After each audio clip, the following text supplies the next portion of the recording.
My name is Doris Valenzuela, and I'm currently a student at the undergrad university. And today I will talk to you about how kindness and compassion can truly make a difference. Once upon a time, there was a little girl. And this little girl always knew what she wanted. This is what she looked like when she didn't get what she wanted and was forced to go to daycare in the mornings instead of going to work with her mom. But what this little girl wanted most was to grow up and be a doctor. She couldn't wait to grow up and perform surgery.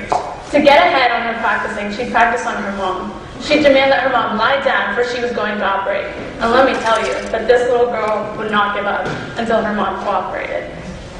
This little girl was, surprise, surprise, me. A couple weeks ago, I got a text message from one of my best friends, Angela. Now Angela, she's an incredible dancer and she makes me look like I have 2 left feet and absolutely no coordination. Angela also happens to be absolutely terrified of doctors and hospitals.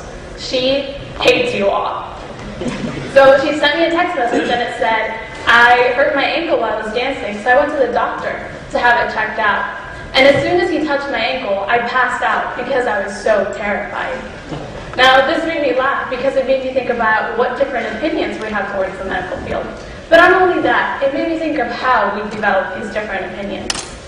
Ultimately, I decided that what really made the difference was my growing up in the medical field in Mexico.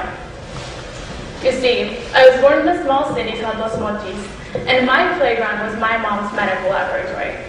It was where I would spend my afternoons with her, and it is where I had the majority of my childhood memories. But more importantly, it was the place where I discovered the person I wanted to grow up to be. My mom would always tell me that she admired the doctors that she worked with very much, not only because they were very intelligent people, but because they had such great connections with their patients.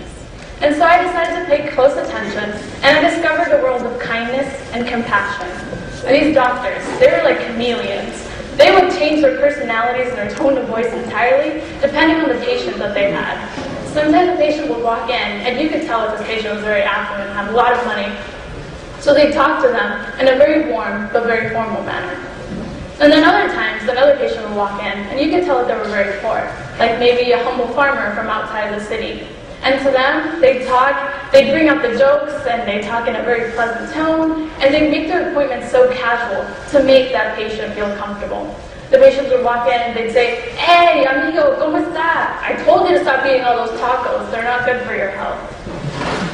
And because these doctors treated their patients with so much kindness and so much compassion, every single one of those patients left with a hope that they would soon be healed, and they felt happy.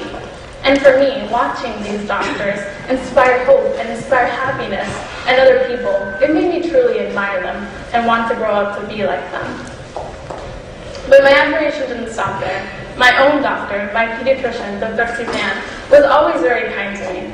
I remember when I was sick, all I needed to do to get better was to go visit him. He'd take his hands, and he'd touch my belly, and he'd take my temperature, and listen to my heart.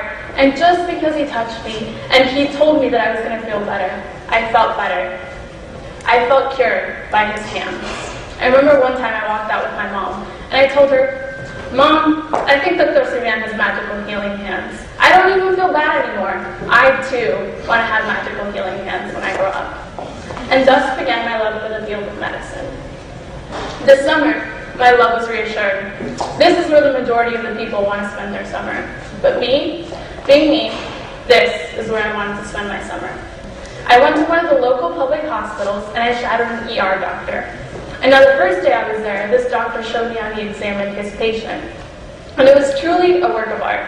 He went from head to toe, and he touched every single part of the patient's body with so much kindness and so much compassion that it was truly impossible for this patient not to feel cared for. And what he did by doing this was he told that patient, "Hey, I'm here for you, and I'm going to heal you." He told that patient that he was there to heal him. And it reminded me of exactly what my pediatrician did to me, and why I really wanted to become a doctor. Now, I have that same dream of becoming a doctor, but I no longer live in Mexico. I work as a research assistant in the Hopkins Hospital, and what I hope to bring to this institution is that idea that kindness and compassion can really go a long way in changing a person's healthcare experience. If everyone in healthcare took the time to be kind and compassionate to people and really make a strong connection with patients, then our healthcare system would be based on trust and appreciation instead of unpleasant experiences and lawsuits. So, should I be kind? And this, kindness is not limited to doctors. Really, every last one of us can do this. And we can do that by simply smiling to a patient as we're walking down the hall, or maybe asking a patient about their family, or something that you're not required to do by job. Now, before I end, I want to leave you guys with a quote that I think really encompasses what I believe in. And that is, too often, we underestimate the power of a touch, a smile, a kind word, or the smallest act of caring, all of which have the potential to turn a life around. And isn't that marvelous, that with kindness and compassion, we can all make a difference? Thank you.